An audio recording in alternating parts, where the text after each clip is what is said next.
کہتی ہے ایک لڑکی کہ مجھے اللہ کے نام پڑھنے کی عادت ہے، میں پڑھتی رہتی ہوں، حتیٰ کہ میرے ایام حیض بھی آ جائیں تو اس میں بھی میرے منہ سے وہ نام نکل جائے، کوئی بات نہیں، پڑھ ایام حیض میں اللہ کے نام پڑھ سکتی ہو، یا اللہ، یا رحمان، یا رحیم، یا حی، یا قیوم، سب پڑھ سکتی، کلمہ شریف پڑھ سکتی، کوئی بنا نہیں، اس لیے گھبرانے کی کوئی بات ہی نہیں۔ بیٹی اگر تم پڑھتی ہو تو خدا کا شکر ادا کرو کہ اللہ نے تمہاری زبان پہ گانوں کے بجائے، بے حیائی کے بجائے، گندی باتوں کے بجائے اپنے نام زبان پہ رکھے ہوئے ہیں۔ پڑھا کرو، جتنا مرضی ہے پڑھو، درود شریف بھی پڑھ سکتے ہیں، نماز والا بھی، اس کے علاوہ بھی۔ شادی سے پہلے یہ کئی دفعہ تم نے پوچھا ہے، کتنے دفعہ پوچھو گے آخر کہ شادی سے پہلے مجھے لڑکی والے پیسے دیں، وہ تمہیں کیوں پیسے دیں؟ وجہ اس سے ولیمے کرنے کا کیا؟ ولیمہ تم نے اپنے پیسوں سے کرنا ہے کہ لڑکی کے پیسوں سے کرنا ہے؟ یعنی لڑکی بھی ان کی، پیسہ بھی ان کا، ولیمے کے پیسے بھی ان کے۔ ماشاءاللہ تمہاری ضرورت رہی ہے، اس کا مطلب ہے لاٹری نکل آئی۔ بالکل ناجائز ہے ان سے پیسہ لینا۔ کہتی ہے ہماری نانی کہ بسم اللہ الرحمن الرحیم پڑھ کے دوا نہ کھایا کرو، کیونکہ بسم اللہ پڑھنے سے برکت ہوتی ہے، تو پھر دوائیاں کھانے میں ہی برکت پڑ جائے گی، تو بسم اللہ میں شفا نہیں ہوتی ہے، تمہیں دوسری حرکت یاد ہے، اس کی برکت یاد نہیں ہے۔ برکت پانی میں ہوگی، دوائیوں میں کیوں ہوگی؟ وہ تو شفا کے لیے آپ پڑھ رہی ہیں۔ بس نانی ہے نا، عالم تھوڑی ہے، یہی نانیاں تو ہیں جن نے گھر برباد کیے ہیں۔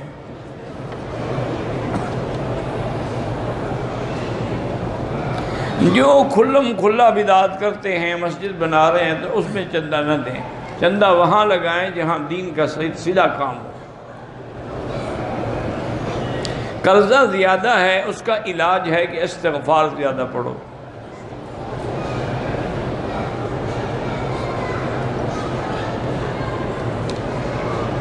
بہرحال ایک بندہ بچپن میں جل گیا تھا، اس کی داڑھی نہیں آتی، اللہ کی مرضی ہے، کیوں گھبراتا ہے؟ اللہ کی مرضی، اللہ چاہیں گے تو آ جائے گی، نہیں آتی تو نہ آئے، اس پر تو کوئی گناہ نہیں، وہ تو چاہتا ہے نا، لیکن نہیں رکھ سکتا بیچارہ۔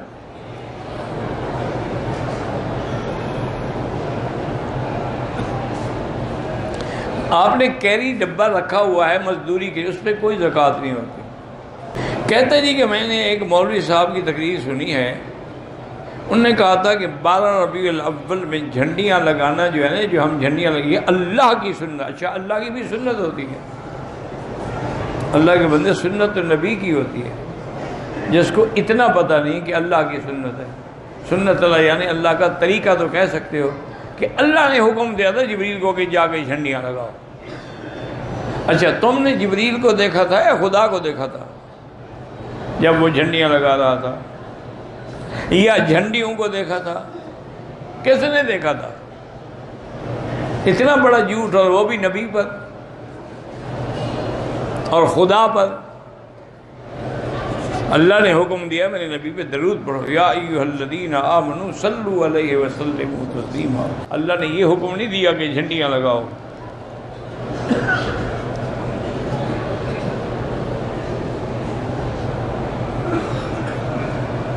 میں نے کہیں پڑھا تھا کہ حضور صرف چہرہ مبارک کے علاوہ پورے جسم پر نور لگاتے تھے۔ کیا معنی نور لگاتے تھے؟ پتہ نہیں کیا تم نے پڑھا تھا، مجھے تو سمجھ نہیں آیا تم نے کیا پڑھا تھا اور حضور کیا لگاتے تھے۔ اگر ہم بیت الخلاء میں بیٹھے ہیں اور چھینک آ جائے، وہاں الحمدللہ نہیں کہہ سکتے۔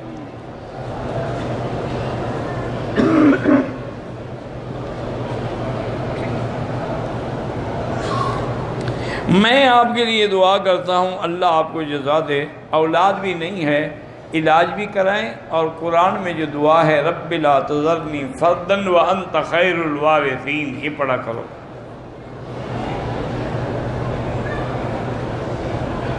میرے ابو کے پورے جسم کے بال گر گئے ہیں، اب عمرے پہ آئیں تب بھی اس طرح پھروا دیں چاہے گنجے ہوں۔ اللہ کو بالوں کی ضرورت نہیں ہے، تعمیل حکم ہے کیسے گردن جھکا دی۔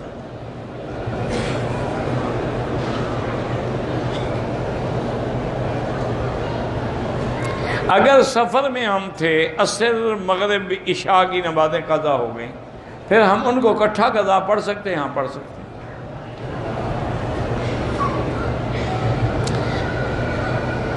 میری شادی کا سبب نہیں بن رہا، 3 دفعہ سورۃ الرحمن روزانہ پڑھ کے دعا کیا کرو۔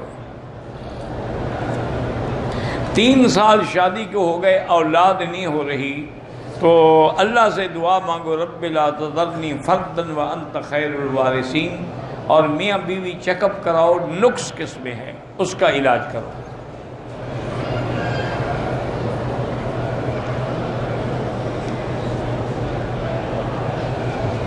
ایک آدمی کہتا ہے کہ شادی سے پہلے زنا کرنا چاہیے، اس پہ لعنت بھیجو۔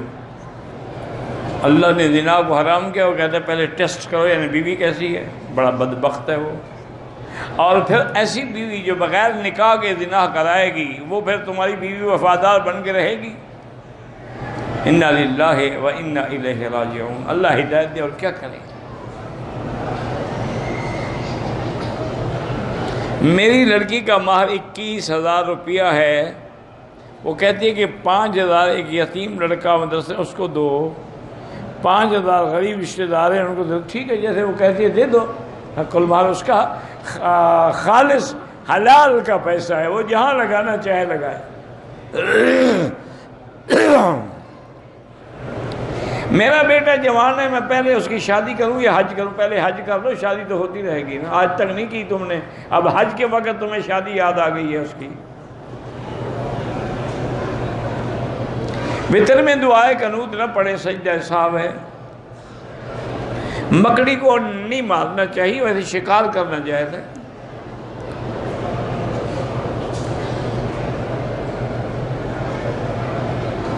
کہتے جی دلہن اپنے شادی کے دنوں میں پیلے رنگ کے کپڑے پہن سکے، پیلے پہنے، نیلے پہنے، لال پہنے، اس میں کیا ہے؟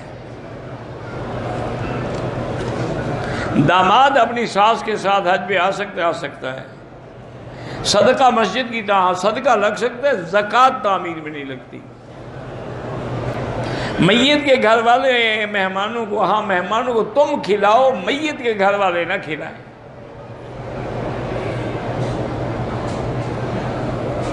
میرا پتے کا آپریشن ہوا ہے، میرے داماد کا ایکسیڈنٹ، اللہ سب کو شفائے کاملہ عطا فرمائے۔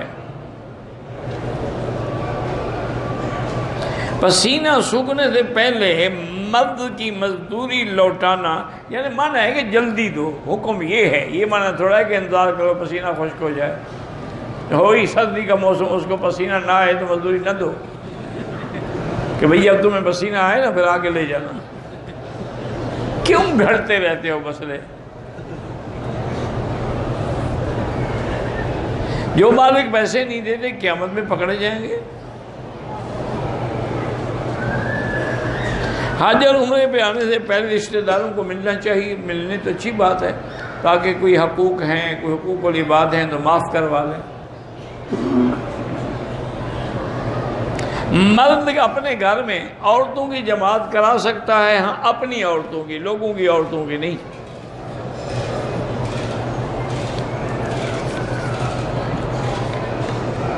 عمرے والوں کے لیے طواف الوداع واجب ہے ہی نہیں۔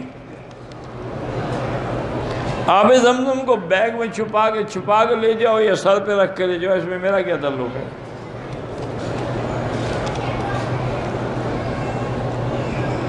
میرے دل کی 3 IRTs بلاک ہیں، اللہ شفا عطا فرمائے۔